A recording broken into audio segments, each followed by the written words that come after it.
Estamos na Faculdade Netcom, na disciplina de Eletrônica Analógica. Eu sou Paulo Fernandes e vamos continuar as aplicações em diodo. Agora nós veremos os circuitos ceifadores, grampeadores, entre outros. Os ceifadores são circuitos que utilizam diodos para ceifar uma porção do sinal de entrada sem distorcer o restante da forma de onda aplicada. Neste caso, como nós vimos os retificadores de meia onda, eles são um exemplo de circuitos ceifadores, onde eles ceifam uma parte, metade, de um ciclo de um sinal senoidal, uma onda alternada. Ok? Então, o que acontece? Se eu fizer um circuito como esse, num sinal alternado, o que é que eu vou ver em V0?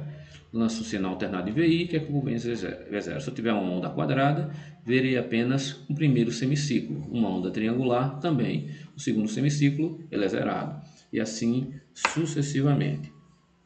Então, como tal, se meu diodo é ideal, meu VD na polarização direta é zero, minha corrente é zero, então eu não vou ter resistência sobre ele, vou ter o meu circuito passando absolutamente tudo. No segundo semiciclo, ao contrário. A mesma coisa, se eu tiver o diodo com essa configuração, no caso em paralelo com a minha resistência, o primeiro semiciclo será zerado e no segundo semiciclo é onde eu terei a tensão negativa, ou seja, o sentido oposto da corrente. Posso ver isso numa onda quadrada ou numa onda triangular, ok? Então, se eu tiver com um circuito dessa forma, eu terei um resultado como esse. Se eu tiver um circuito desta forma, eu terei o resultado do primeiro semiciclo positivo, o segundo não aparece. Se eu fizer também um circuito ceifador com uma fonte ligada ao meu diodo, então veja que parte do sinal positivo ele é ceifado, porque esse sinal ele tem que vencer a barreira de potencial da minha fonte para que ela possa passar. Então, vencendo essa barreira de potencial, parte dessa tensão, no caso positiva, ela é ceifada, ela é cortada. No outro caso seguinte, onde eu tenho a mesma polarização, mas com uma fonte invertida, né? Eu tenho o negativo ligado ao cátodo do meu anodo, da fonte CC ligada ao diodo, então eu vou ter um aumento, certo, do patamar. Meu patamar agora vai ser mais zero, mas vai ser um V0, e eu vou continuar com o meu VM. Só que no lugar de ver agora o zero, eu terei como limiar a minha fonte CC. Se a fonte CC for de 5 volts, eu não vou ver mais 0 volts, eu vou ver 5 volts e depois o pico negativo. Mesma coisa, posso ver aqui os 5 volts e o pico positivo. Se eu colocar duas fontes de 12 diodos, o que é que vai ser visto? Eu vou ceifar parte de picos da tensão, e onde essa parte que vai ser ceifada é justamente a tensão das minhas fontes V1 e V2. Ok? Nós temos também os grampeadores. O circuito de grampeador é um circuito constituído de um diodo, um resistor e um capacitor. Ele desloca a forma de onda para um nível CC diferente, mais alto, mais baixo, sem alterar a aparência do sinal aplicado. Nesse caso, eu preciso de uma constante de tempo, que é um meu tal, e esse meu tal é calculado pela resistência, certo? Vezes a capacitância do meu capacitor. E esse tempo é importante por quê? Porque ele vai dizer quão rápido vai carregar ou descarregar o meu capacitor. E esse carregamento ou não desse capacitor, isso aqui é uma onda senoidal, quando ele vai no primeiro semiciclo, o capacitor está carregando e eu vou ter uma saída. Aqui no primeiro semiciclo, então vou ter uma saída. No segundo semiciclo, o diodo faz uma barreira de potencial, a tensão passa pelo resistor, só que o capacitor continua fornecendo. Se esse tempo entre o tempo entre a ida dessa onda e a volta for o suficientemente pequeno e o capacitor mais a resistência tiver um tempo, um tal, muito grande, pelo menos 5 vezes o valor desse ciclo, esse V0 ele não vai sentir que a onda variou, mas o capacitor ele vai continuar jogando tensão por tempo suficiente para que apareça uma tensão em V0, para que não haja o corte. Por exemplo, aqui, neste caso, no primeiro semiciclo, o capacitor está carregando, o diodo está com uma chave fechada, passa toda a tensão e eu tenho uma tensão. No segundo semiciclo, ok, V0, veja que está variando, está alterada aqui as fontes, né? a minha fonte está alterada. Então o que acontece? Aqui era positivo, agora é negativo, eu tenho o segundo semiciclo, o diodo é visto como uma chave aberta, porém o capacitor continua jogando tensão. Se for rápido o suficiente, ele consegue chegar à tensão e o próximo semiciclo vai carregá-lo novamente sem que ele descarregue. Assim eu vou aumentar a minha tensão, que era apenas de V, para 2V. Ainda que eu corte o primeiro semiciclo, mas no segundo semiciclo eu terei 2V e não mais 1V.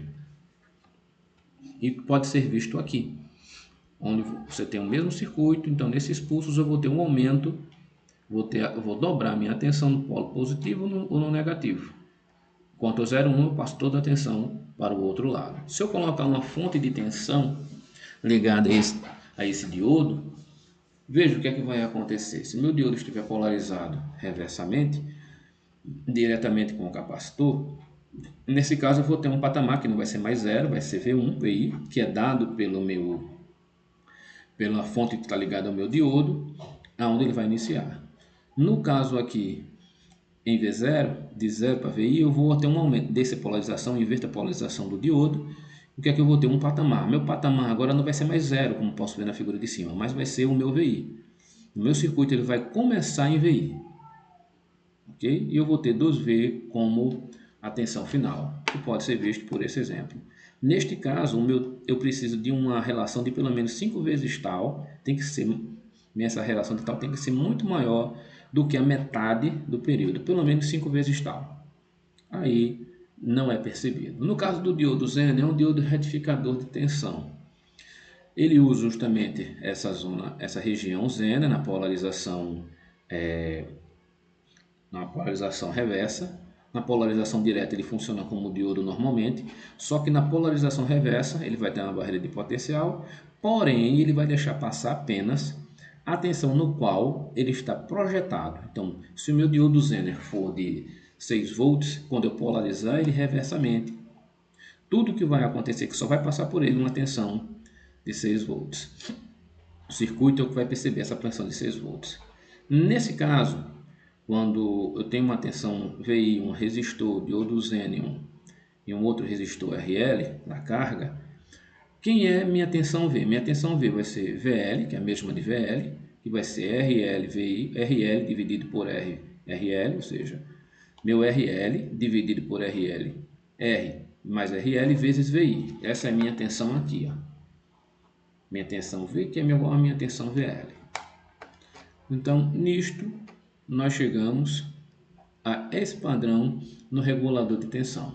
Okay? Quando eu boto uma corrente em polarização reversa, tudo que vai passar por ele é aquilo que ele está projetado. A minha corrente vai ser ainda a tensão pela resistência, no caso de VL, minha tensão IL, minha tensão IR vai ser a mesma coisa, certo? E minha potência vai ser, aqui no diodo Zener, vai ser V vezes I Zener. E meu I Zener vai ser o IR menos o IL. Tratando aqui da lei de Kirchhoff, da lei das correntes de Kirchhoff. No caso de dobradores, circuitos multiplicadores de tensão. Então veja, se eu tiver aqui um circuito dobrador de tensão de meia onda. Veja, durante o meio ciclo de tensão positiva do transformador, eu estou usando um transformador, estou jogando uma tensão, eu tenho um capacitor, tenho 2 capacitores e aqui eu tenho 2 resistores. O que é que vai acontecer? O diodo secundário D1, ele conduz e o diodo D2 é cortado, carregando o capacitor D1 até a tensão retificada VM, certo? O diodo D2 deve estar em curto durante o semiciclo, evidentemente, então a tensão está passando total aqui. E a tensão de entrada carrega o capacitor C1 até VM com a polaridade mostrada, tá vendo aqui, ó. Durante o semiciclo negativo, na tensão do secundário, o diodo D1 está cortado e o D2 começa a carregar. O que é que vai acontecer com isso? Enquanto um carrega, o outro descarrega. Se os dois carregarem, o que é que eu vou ver na saída? Eu vou ver na saída, certo? Se eu fizer pela lei de Kirchhoff, meu VM mais o VCI, mais o VC1, mais o VC2 tem que ter igual a 0. Ou seja, meu VM menos VM vai ser igual a meu mais VC, que é igual a 0. Ou seja, meu VC2 que eu vou ver aqui vai ser 2 vezes VM. Eu dobrei a tensão por causa dos 2 capacitores. Um carrega, o outro carrega e a tensão no final é o dobro deles. E aqui está mostrando o segundo semiciclo, ok? E isto vai dar justamente o dobro da tensão. Posso também ver esse multiplicador de tensão, como por exemplo, esse dobrador de onda completa, ok? Onde eu estou vendo aqui, com dois capacitores. E o que é que eu vou ver de saída nesse dobrador de tensão? Que a tensão será 2 vezes Vm, por causa dos capacitores. Um vai carregar em um semiciclo, e no segundo semiciclo não vai ter nada. Então ele está carregando por esse semiciclo e depois ele carrega por esse semiciclo. E nisto eu vou ter os dois capacitores carregando, vou ter o dobro da tensão de Vm. Pronto. E aqui eu tenho um triplicador e um quadriplicador. Se eu for até aqui, vou ter 3 capacitores, eu triplico a triplica tensão, tratando que os capacitores têm a mesma capacidade Vm da fonte. Então, se a fonte aqui for de 12 volts, os meus capacitores também têm que ser de 12 volts, para que eu tenha o triplicador, duplicador ou quadriplicador da minha tensão. Eu agradeço a todos e tenham bons estudos.